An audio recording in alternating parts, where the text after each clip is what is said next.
satire, some have called it social commentary, and some have called it sarcasm. The world doesn't need any more sarcasm. It's the blight of the age. But which is it? People tend to get sarcasm, irony, and satire mixed up. It's kind of like squares and rectangles. You know, that thing how all squares are rectangles, but not all rectangles are squares.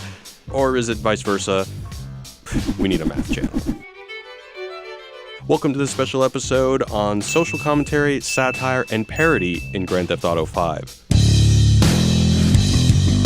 It's perhaps no coincidence that the opening scene in the game takes place in a therapist's office. The argument can be made that the main characters, Michael, Franklin, and Trevor, are all incarnations of Freud's model of the unconscious. If the constantly whining Michael is the punishing superego, and the cool-headed, fast-driving Franklin is the ego, then Trevor's desire to blow shit up, hump, and kill everything make him an ideal fit for the id, desire run amok. He died a noble death, bringing great joy to a lonely man. Alright, so let's focus on Trevor Phillips, the depraved psychopathic tweaker residing in Sandy Shores. He could easily foster a discussion on mental health and the war on drugs, but the more pertinent and less mentioned element of Trevor is his relationship to violence, torture, and the current state of gaming. I appreciate your honesty. Trevor has no qualms smashing a biker in the face with a bottle and then stomping his head until it's mush. He has no issues with eliminating an entire biker gang or kidnapping and seducing someone's wife. You are a good man. I can see that. Basically, Trevor has zero fucks to give.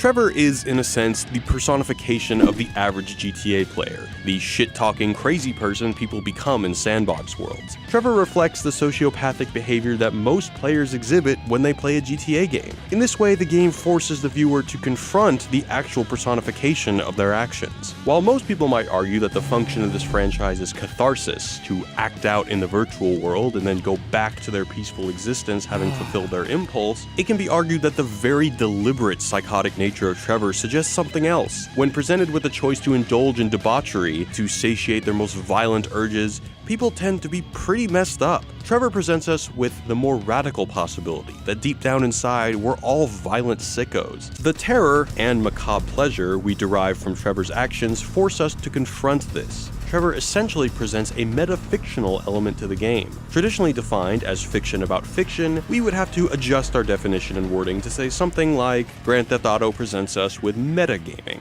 games about games. It's not only killing, robbing, and prostituting that this sandbox game allows you to do, it also enables you to do inane things like yoga. Somebody say yoga? Which is the most boring, pointless minigame ever. Hold the anus. Tennis, bike riding, golf, darts, hunting, skydiving, etc. But it would be a mistake to consider the ability to have these choices as arbitrary. If doing the yoga minigame is boring, then why is massacring troves of people fun?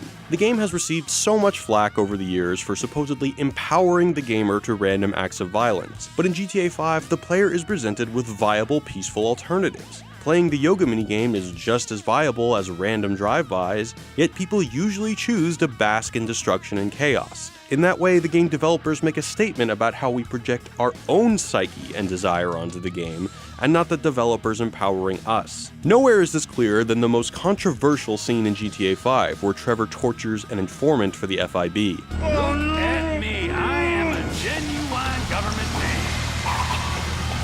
Not only does he torture someone without batting an eye, he seems to take some sick pleasure in it. This'll put hair on your chest. At one point, Ferdinand Karamov, the tortured Azerbaijani, screams, Sadist! The real question is, who's the sadist? Trevor? Or the gamer who enjoys acting out their psychopathic urges on fictional characters? Far from being a passive acceptance of torture, this scene serves to over-identify with the sadistic desire to inflict harm on the threatening terrorist. Over-identification is a loaded term that is best described as a sort of radical reproduction of what is deemed taboo. It's a tactic of performance that undermines power through mimicry. The government knows what's best for you. By forcing the player to violently play out the very tactics of, quote, advanced interrogation techniques, it creates the possibility of provoking a strong reaction from the gamer, whether it be disgust, thereby subverting the ideology of the war on terror, or even sadistic enjoyment. This is a form of satire. According to the Bedford Glossary of Critical and Literary Terms, satire's goal is not to abuse so much as to provoke a response, ideally with some kind of reform.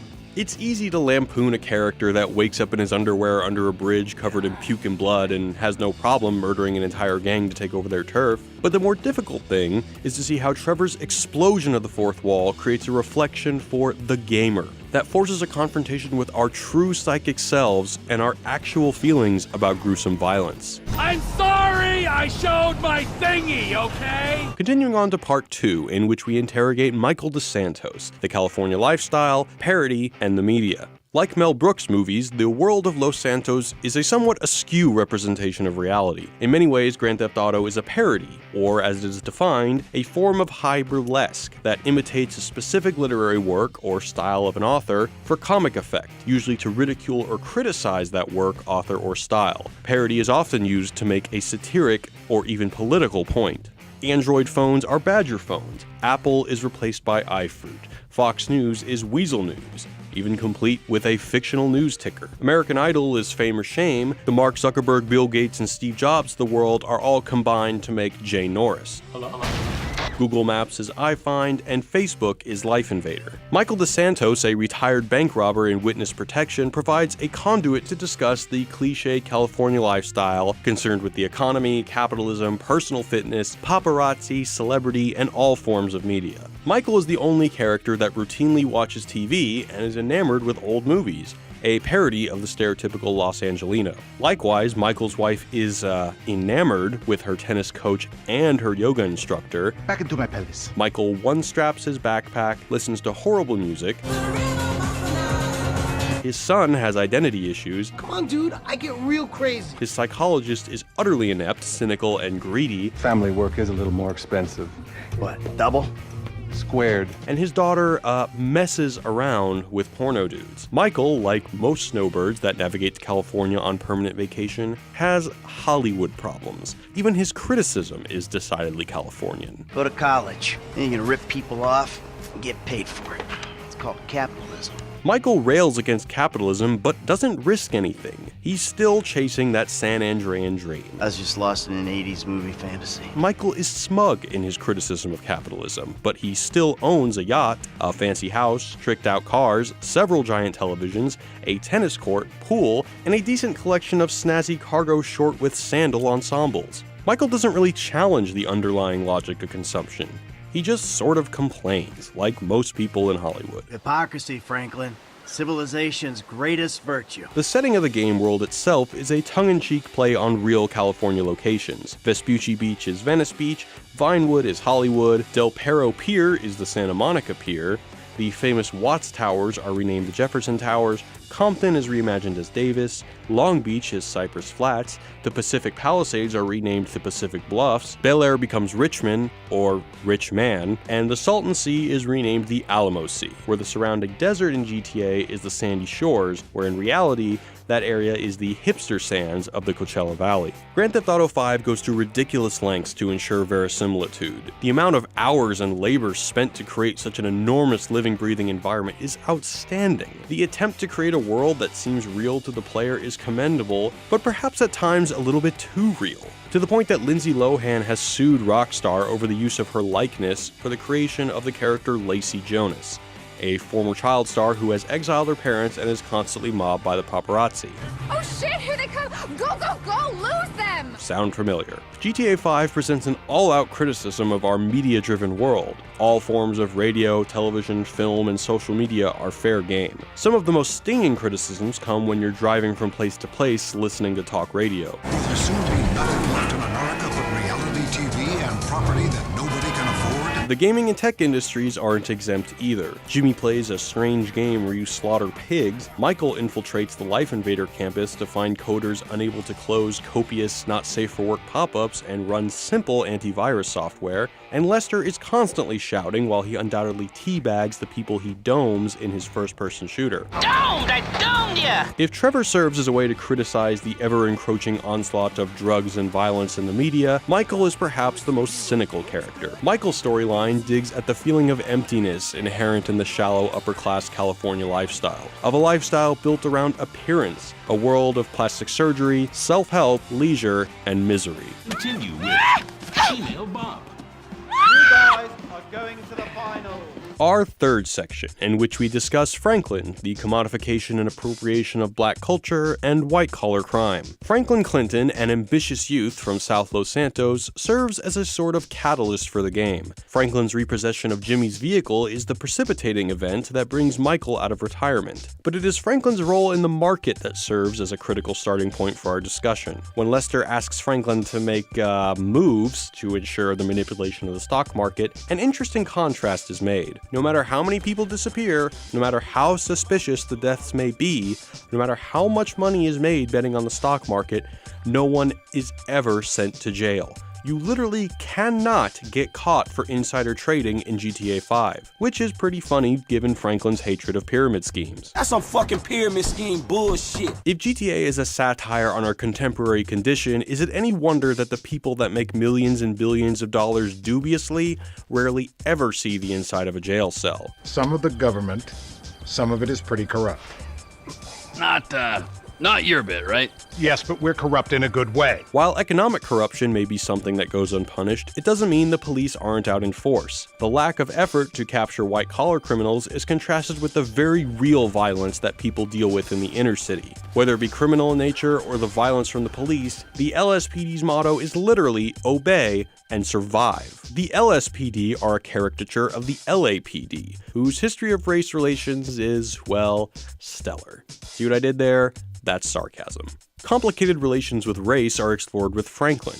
Each character that isn't a person of color adapts their own version of street vernacular when they interact with him. Let's trick this whip, homie. We shooting shit up, spraying some motherfuckers. I can drive by with the best of them. What it is, Holmes? Trevor, Jimmy, and Devin all change the way they speak when they see Franklin. Jimmy, in particular, serves as a sort of foil to Franklin. Brother from another mother. A sort of way to prove his authentic blackness. Jimmy merely wears blackness like a mask. The game does its best to assure us that Franklin is real. Whenever he smokes weed from the marijuana lobbyist, he doesn't see aliens like Michael does. He just shrugs it off. Man, it seemed a little dry. Because the lobbyist has weak shit compared to the chronic that Franklin smokes on the reg. Appropriation of black culture is an important discussion. In the end, Jimmy can act black whenever he wants, but he doesn't have to deal with any of the daily realities of being a person of color in America. Not unlike the player who gets to pick up the controller and play a quote original gangsta whenever they flip over to Franklin.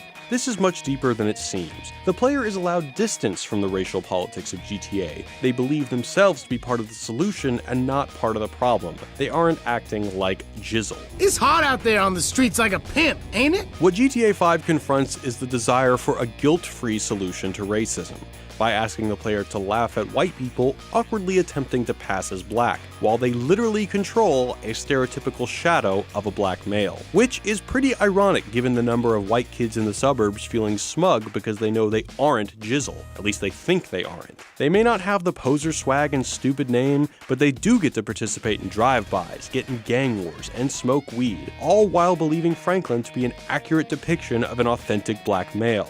Just as Jizzle lives vicariously through Franklin and the vitality of black culture, You're the black brother I never had. GTA 5 self-reflexively makes the audience experience the very same gratification. It makes a more interesting statement on racial politics than just shaming old people and pointing fingers.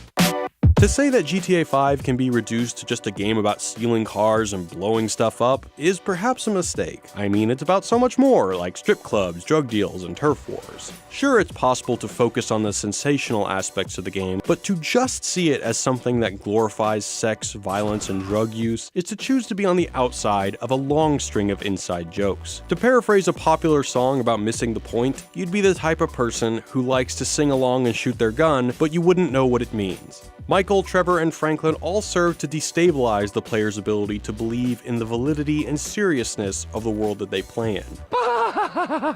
Grand Theft Auto is less an opportunity to indulge in debauchery and is more like a mirror that shows America its true nature. Perhaps the writers aren't vindictive sadists that profit off suffering, but rather are craftsmen that use the supposed glorification of sex, violence, and torture to create a masterful criticism of American culture.